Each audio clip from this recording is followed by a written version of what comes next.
I recently got about 7 hours of hands-on time with upcoming survival and tripping the hell out simulator Dune Awakening at a Funcom event in Oslo, which is kind of like Arrakis, if Arrakis were -6 degrees Celsius, covered in snow and knew what fish were. Now I have returned to deliver prophecy. Just remember, if you didn't connect the tubes between the calves and the thigh pads just right, you'll be drinking your own liquefied feces. I'll tell you this for free, it's not like Oslo.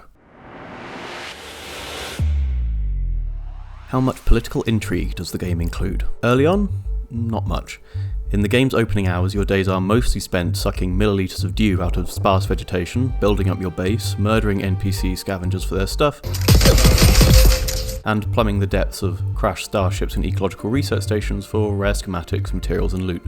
You know, survival game stuff. But that's just the early game loop. To hear creative director Joel Bylos tell it, once you've taken care of your fundamentals and you're not scrabbling around for water, things will start getting a lot more political. There's the first big choice you'll make, whether you'll take missions that please House Atreides, House Harkonnen, or a yet unrevealed third faction, but there will also be player-made orgs. Once you get important enough, you'll be competing for resources and influence in the Landsraad, Dune's Space Senate, jockeying to get the universe's most esteemed politicos to vote through measures that help out you and your allies and hinder your enemies. Plus, you'll be competing with other orgs and players for their hyper-valuable resources in the game's big, wide PvP zone in the deep desert. It all sounds like fun skullduggery, but you only get there once you're no longer gulping moisture out of weeds. Can you play solo? In the early game? Absolutely. I spent my entire demo looting and building, only running across other people in the game's PvP areas once or twice. Later on, I have my doubts. Yeah, all that politicking sounds cool, but for weird loners like me it all sounds like it might be a little hard to get into if you don't want to dive deep into Dune Awakening's social scene. Nevertheless, the devs seem confident that even I can find my niche in late game politicking. For instance, if I don't want to run around corralling Landsraad votes like some kind of spice-addicted Malcolm Tucker, maybe I could try to become an economic powerhouse, a less problematic Henry Ford for the space age, churning out sandbikes and ornithopters and growing fat and powerful off it. Which sounds cool if it comes together, but I reckon you won't really be able to completely cut yourself off from other players in the later phases. After all, even if you've decided to just make sandcars for a living, you're going to need someone to sell them to. What exactly do you gather resources for, and how technically advanced is the stuff you get? In my 7 or so hours with the game, I was mostly gathering resources to deal with the immediate demands of not dying. I was picking up plant fibres to craft healing items, metal and copper ore to fashion liter-johns for water, and all of the above and more to fashion construction materials to build my base, where I constructed equipment to process and refine materials to build ever more elaborate gear, which sounds pretty familiar if you've ever touched a survival game. But Funcom's done a good job of making it all feel really specific to Arrakis. For one thing, there's no hunger. Food? Who cares? This is Dune, only water matters. You'll be drinking your own liquefied feces, and that does not count as hydration. You're not crafting cooking equipment or weapons to hunt bigger and tastier fauna. You're crafting new Kinjal blades to better take on shielded scavengers, rifles to take out the Chome mercenaries who come after you if a roving ship searchlight picks you out in the desert, and different kinds of still suits and armor sets. Eventually you'll be building vehicles all the way up to ornithopters, marking the transition from the game's earlier survival-focused stages to the headier, more high-minded concerns of exploration and politics. Can you create an explosion by shooting a shield with a laser gun? Alas, no. Funcom had to get special permission from the Herbert estate to alter the law here.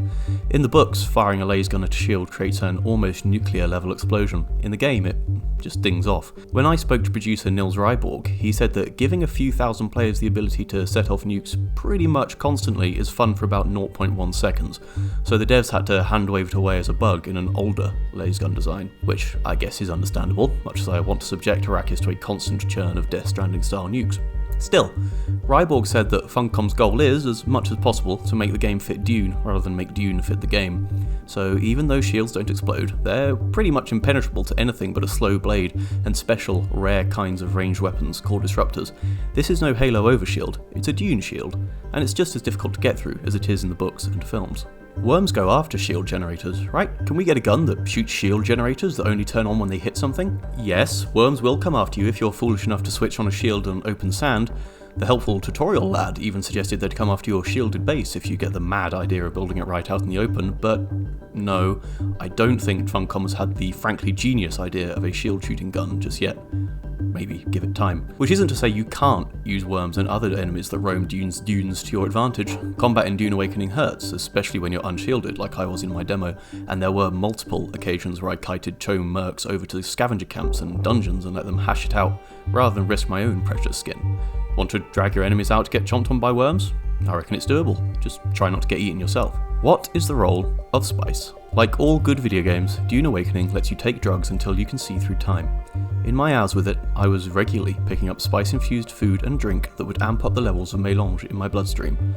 Get time trippy enough and you gain access to prescience, which is what Funcom calls it when you get access to a new ability slot, and the power to see extra info like enemy health bars. Eventually you'll build up a spice tolerance, meaning you have to take even more of it if you want to achieve the same effects, or go cold turkey for a bit to bring your tolerance down, which you have to imagine is kind of hard on a planet pretty much made of the stuff. It's a neat twist, but the role of spice is definitely the biggest question I still have about Dune Awakening after my demo. Seeing enemy health is all well and good, but I don't think it's the kind of ability that let Paul Atreides become God Emperor of humanity.